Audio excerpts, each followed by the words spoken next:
Good morning, good afternoon, good night. My name is Tabitha. If you don't know me, that's okay. Most people don't. And I am in shock that more than 10 people saw that last video. It's not a lot. I know it's not a lot, but it's more than usual. It's in fact probably my most well-performing video, and I got a couple subscribers out of it, so I just want to say thank you for being here because holy shit, that wasn't supposed to happen. I have no idea how that works, but I appreciate y'all being here nevertheless. I genuinely don't know how to thank you guys because I almost cried about it twice. Oh, that's so embarrassing to admit, but it's true. I saw that my video went over like 60 views and I was like, holy shit. And then it doubled the next time I checked and I was like, oh my god. So if you're new here, welcome. I just kind of assumed that it was only my friends who watched me, but now here we are. I don't know if all of my videos are going to be that deep or poetic, but you know, it doesn't hurt to try. Another thing I wanted to mention is that in the past week, I've just been so obsessed with Tamagotchi Life. It is not even funny. I dropped my Vaseline. I am obsessed with Tamagotchi Life. It's all I can think about. I put lotion on and now I can't open my Vaseline. I got it. My obsession with Tamagotchi Life is the exact reason why I can't have it during the school semester because I have spent way too many hours on it for someone who just got this game. So this video just might not be as like poignant because I don't really have much news to share. I have an idea of kind of what I want to talk about, but I never really do. So we'll see where this video takes me. I forgot to put on my earrings. Oh, I have earrings. I have an outfit, but I will say these earrings are pretty heavy. So I waited until I pressed record, obviously, and I genuinely forgot. Like I just completely forgot. So if you, that's an indication on how I'm doing this week. I will say I just had a nightmare, which as an adult is embarrassing. Why am I having nightmares about things that I don't even do anymore? I used to do theater for 14 years, and sometimes you'll get nightmares regarding like theater.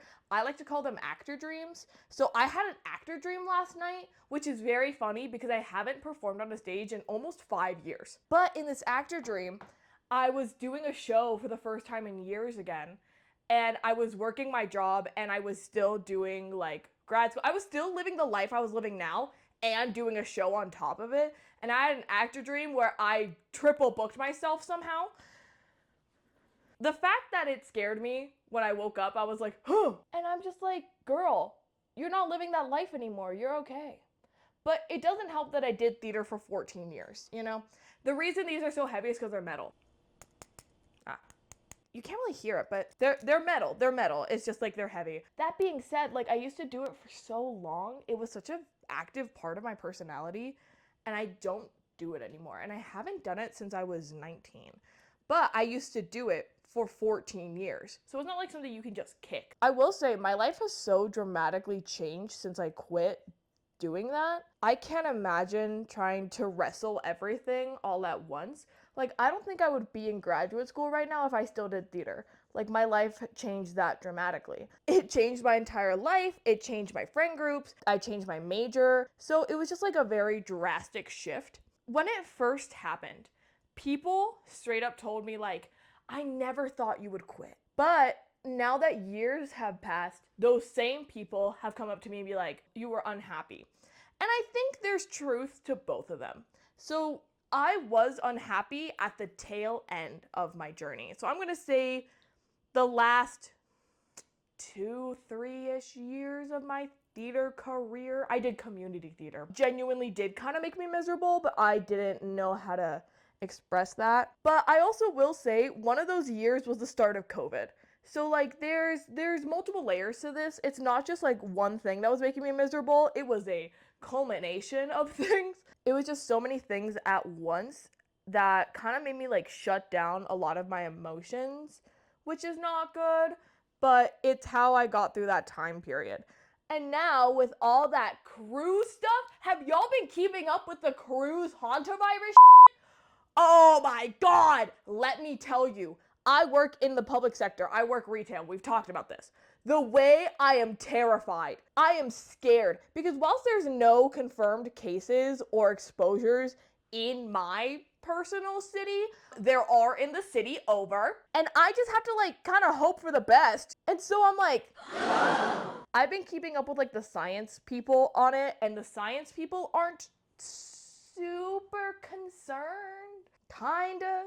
Like they are, but they're not. They don't think it's gonna lead to another pandemic. However, they're doing similar things that they did during the beginning of COVID. It's feeling like December 2019. I'm not gonna sit here and fearmonger and be like, where the world is ending.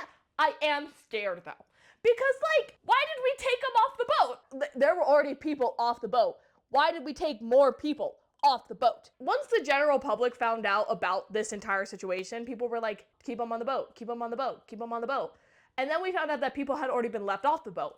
Right. So keep the remaining people on the boat. Docked.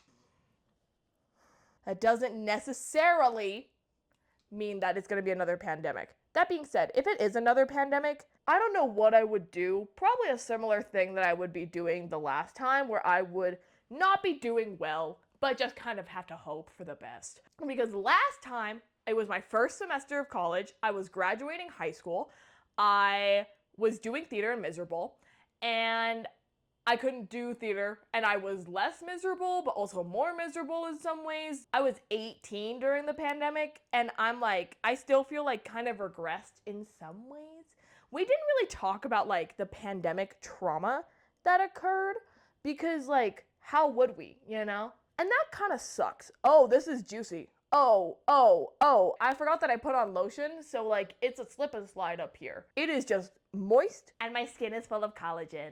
Yay! Now there's just like collagen and lotion all over this area where I put the next part of my routine on. Lovely. The thing about hantavirus is that we don't really know how it's mutating in this new spread where it goes from person to person. And that's concerning, considering that the US is hosting a major global event in like less than a month. And it has such a long incubation period. But I will say that the WHO and the CDC are tracking it. So I don't want it to be like, they're not doing anything. They are. Are they underfunded? And a lot of people got fired from important positions? Yes, they did. But that doesn't mean that they're doing nothing.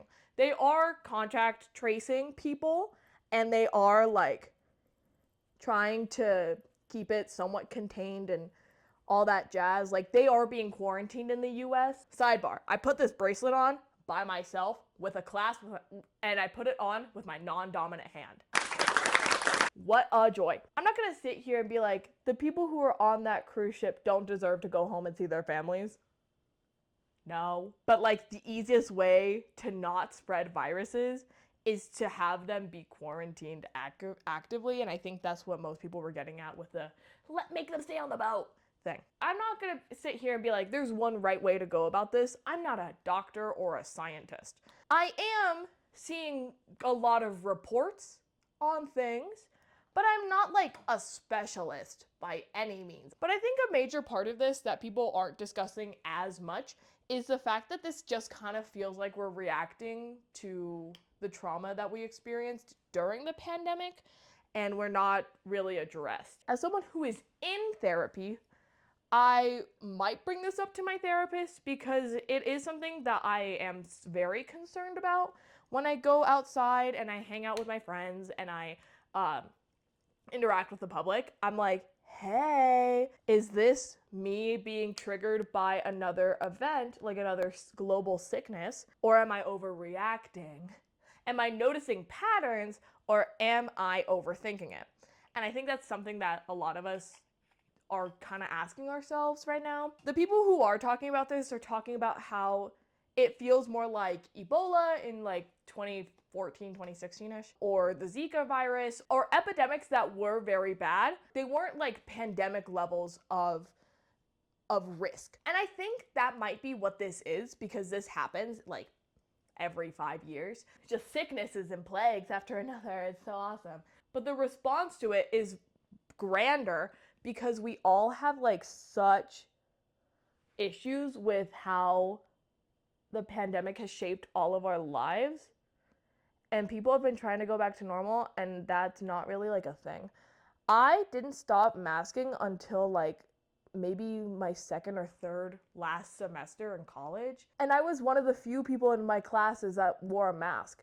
But I didn't get COVID until like 2024. I thought I was one of those people who was like, I have the super gene. That means that I don't get. But I didn't get it until 2024 and I haven't gotten it since. It does work at containing the spread of it. But did it shape my life and alter everything? Yeah. I was class of 2020, so I didn't get a graduation. I didn't get senior prom. But in all actuality, like, it did affect, like, things that I was doing senior year. Oh! The thing that I'm always worried about happening happened. Wow, it's like I could have prevented this. I just started packing makeup remover here because I know that I'm gonna mess up somewhere. Again, I don't mess up this often. I don't know what's happening. This is a fluke. A fun fact about Miss Cabotha is that I was doing my first semester of my bachelor's degree at the same time as I was finishing up my senior year of high school, which is also incidentally the same semester as COVID. So I was doing both high school classes and college classes, neither one of which handled the situation better. There were both professors that wanted me to show up every day with camera on, and there were also professors that were like, yeah, just send a video of you like doing a monologue in your bathroom. Have fun. And I'm not gonna sit here and pretend like there weren't bigger things going on, but it impacted all of us in a very unique and personal way. We all still have a collective trauma around how that was handled and how it affected all of our lives. Sorry guys, I didn't want to rip off my eyelashes. Y'all ever think about that? Like, you're putting a metal device right by your eyeballs that can rip off your lashes if you're not done properly. Sorry, gang. I think the response that all of us are having to hantavirus kind of just shows that, like, we are not okay. We have not been okay for a minute. And honestly, it's hard to imagine a future moving forward. Now, I haven't worn this specific lipstick in a minute, so I'm kind of nervous that it's like expired. No, I think it was expired. I got a new one. This is the new one. How expired it is none of my business. I'm gonna put my glasses on because I can't see. So I don't know why I'm trying to do lipstick when I can't see. Oh, I look crazy. I'm talking while one of my lips is in here. Okay. I just want to touch base with everyone and let everyone know that, like, whatever happens in the next coming months regarding this virus, we're all just gonna have to be like semi-prepped for the worst because we've already experienced the worst. It's kind of cruel that we're expecting people who were in very precarious situations last time to just like kind of do the same thing again. So like I'm thinking about like nurses and doctors who worked during the pandemic. The fact that we already have another virus going around is kind of scary because they have not received adequate resources, acknowledgement for helping so many people during that time.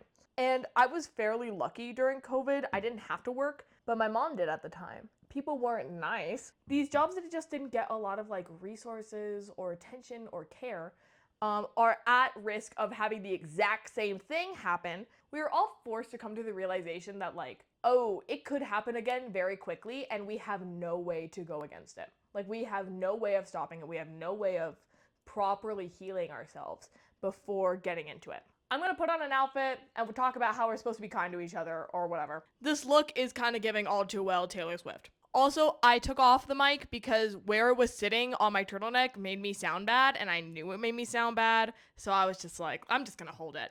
Also, the audio's kind of been all over the place so far, so I apologize for that. Returning to the conversation we were just having, I think it's really important to be kind to each other in general, of course, but especially during tough times like this. We do not know what's going to happen next. There are updates about this virus every single day. We do not know what's going to happen. This is not something that should be taken lightly. Unfortunately, the US did pull out of the WHO, and that's why I think it's important to mention both the WHO and the CDC, because right now they are very separate entities in the US. How US citizens are going to address this and how the government's going to handle this might be very different from other countries. And I think we all just need to remind ourselves that We all need to be kind, we all need to be generous with each other, and we all need to be respectful. The reason why people were being like, stay on the boat, is because a part of being kind to one another is not putting others at risk. If we're getting to this point, wear your masks, be kind to one another, and don't let it separate you from people, because we have a wonderful thing called the internet. Whilst COVID was a hard time for me, I do have some very fond memories of being on Discord with my friends. And I have some fond memories of turning in assignments. I can still look back on some of my singing stuff from when I was like 18, 19 because of it. I'm very grateful to still be here, but I want to continue being here. And one aspect of still being here is being kind and courteous to others, and to make sure that if someone does contract it, we all are aware, that we all know about it. I am fairly nervous, but we can only listen to experts. We can only listen to organizations, not random 23-year-olds on the internet. Thank you so much for watching this video. I know it's not fun, but when is it ever fun here anymore? It used to be fun, like, la la la la la, I get to talk about books. And now it's like, the Haunter virus is coming for us all. Run! Thank you for watching this video. I never expect anyone to watch it, and I thank the new subscribers that are here. You guys rock my socks. If you like this video, wouldn't hurt to like and comment, or comment, I don't know, whatever your vibe is. And I appreciate you being here. Stay safe. Love you. Bye.